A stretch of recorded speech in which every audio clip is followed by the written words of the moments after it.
The two men moved painfully down the bank and fell among the rocks that were scattered everywhere. They were tired and weak. Their faces showed the patient appearance that results from difficulty long endured. They were heavily burdened with blanket packs, which were tied to their shoulders. Each man carried a gun. They walked in a leaning position, the shoulders forward, the head farther forward, the eyes fixed upon the ground. "I wish we had a couple of those cartridges that are lying in our cache," said the second man. His voice was completely without expression. And the first man, walking into the milky stream that flowed over the rocks, made no reply. The other man followed at his heels. They did not remove their shoes, although the water was icy cold. It was so cold that their feet soon were without feeling. In places, the water dashed against their knees, and both men found it difficult to remain standing. The man who followed slipped upon a smooth rock and nearly fell. He recovered his footing with great effort, at the same time uttering a sharp cry of pain. He seemed faint and stretched one hand forward, seeking support against the air. When he had steadied himself, he stepped forward, but he slipped again and nearly fell. Then he stood still and looked at the other man, who had never turned his head. The man stood still for fully a minute, as if he were deciding something. Then he called, I say, Bill, I hurt my foot." Bill struggled ahead through the milky water. He did not look around. The man watched him go, and although his face lacked expression, as before, his eyes had the look of a wounded animal. The other man climbed the farther bank of the stream and continued straight ahead without looking back. The man in the stream watched him. His lips trembled a little. "Bill!" he cried. It was the despairing cry of a strong man in trouble, but Bill's head did not turn. The man watched him go, struggling forward up the hill toward the skyline. He watched him go until he passed over the hilltop and disappeared. Then he turned his gaze and slowly examined the circle of the world that remained to him, now that Bill was gone. The sun was low in the sky, almost hidden by a cover of clouds. The man looked at his watch, while supporting his weight on one leg. It was 4 o'clock in the afternoon. The season was near the end of July or the 1st of August. He did not know the exact date within a week or two, but that was enough to know that the sun marked the northwest. He looked to the south and decided that somewhere beyond those hills lay the Great Bear Lake. Also, he knew that behind the same hills, the Arctic Circle cut its way across the plains of northern Canada, called the Barrens.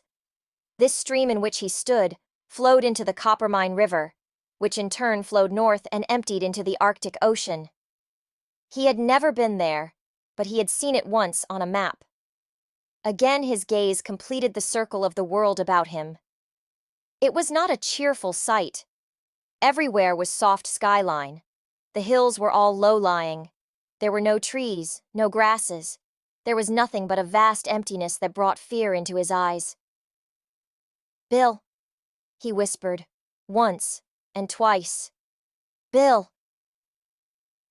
He stood trembling in the milky water, feeling the vastness pressing in upon him with great force. He began to shake as with a disease, until the gun falling from his hand into the stream brought him back to reality. He fought with his fear, and regaining his self-control, he recovered the gun from the water. He pushed his pack more toward his left shoulder. This helped to take a portion of its weight off the foot he had hurt. Then he proceeded, slowly and carefully, in great pain, to the bank of the stream. He did not stop. With a worry that was madness, unmindful of the pain, he hurried up the hill to the top, over which his companion had disappeared. But at the top, he saw a valley, empty of life. He fought with his fear again and won. Then once more he moved the pack farther toward his left shoulder and struggled down the hill. The bottom of the valley was very wet. Thick plant life held the moisture close to the surface, and the water flowed from under his feet at every step.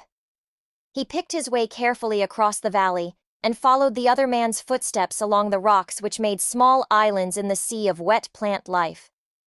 Although alone, he was not lost. Farther on, he knew, he would come to where dead pine trees bordered the shore of a little lake. In the language of that country, it was called the Land of Little Sticks. Into that lake flowed a small stream, the water of which was not milky. There was grass along that stream, but no trees. He would follow the stream until it divided. He would cross this place of dividing to another stream, flowing to the west. This he would follow until it emptied into the river Dees. Here he would find a cache under an upturned boat and covered with many rocks. In this cache there would be cartridges for his empty gun, and fishhooks and lines. Everything he needed for catching food would be there. Also, he would find flour, a little meat, and some beans. Bill would be waiting for him there, and they would find a boat and row south down the Dees to the Great Bear Lake. And south across the lake they would go, ever south, until they came to the Mackenzie River. And south, always south they would go, while the winter raced after them and the ice formed in the streams and the days grew cold. South they would go, to some warm place where the trees grew tall and full and there was food without end. These were the thoughts of the man as he struggled forward. But as strongly as he struggled with his body, he struggled equally with his mind. He tried to believe that Bill had not deserted him. Surely Bill would wait for him at the cache. He was forced to think this thought. Otherwise, there would not be any reason to continue, and he would lie down and die. As the ball of the sun sank slowly into the northwest, he recalled every inch of his and Bill's flight south ahead of the oncoming winter. And he thought again and again of the food in the cache. It had been 2 days since he had anything to eat. It was a far longer time since he had had enough to eat. Often he picked muskeg berries, put them into his mouth, and ate them. A muskeg berry is a small seed in a drop of water. In the mouth, the water melts away and the seed tastes bitter. The man knew there was no real food value in the berries, but he ate them patiently with a hope greater than his experience. At 9 o'clock that night, he hit his toe on a rocky surface, and from weakness and tiredness he fell to the ground. He lay for some time, without movement, on his side. He took his pack from his back and dragged himself into a sitting position. It was not yet dark. While some light remained, he felt among the rocks for pieces of dried plants. When he had gathered a pile, he built a fire and put a tin pot of water on it to boil. He unwrapped his pack. The first thing he did was to count his matches. There were 67.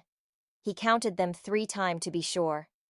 He divided them into several portions, wrapping them in paper. He put one portion in his empty tobacco pack, another in the inside band of his hat, and a third under his shirt against his flesh. This accomplished, he began to worry whether he had counted correctly. He unwrapped them all and counted them again. Yes, there were 67. He dried his wet shoes and socks by the fire. The moccasins were badly torn. His socks were worn through in places, and his feet were bleeding. The area between his foot and leg, the ankle, was very painful. He examined it. It had swelled until it was as large as his knee.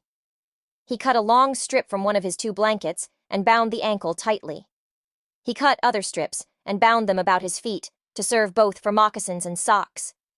Then he drank the pot of hot water, wound his watch, and pulled his blankets around him. He slept like a dead man. The brief darkness at midnight came and went. Then the sun rose in the northeast. It can better be said that day dawned in that quarter of the sky, because the sun was hidden by gray clouds.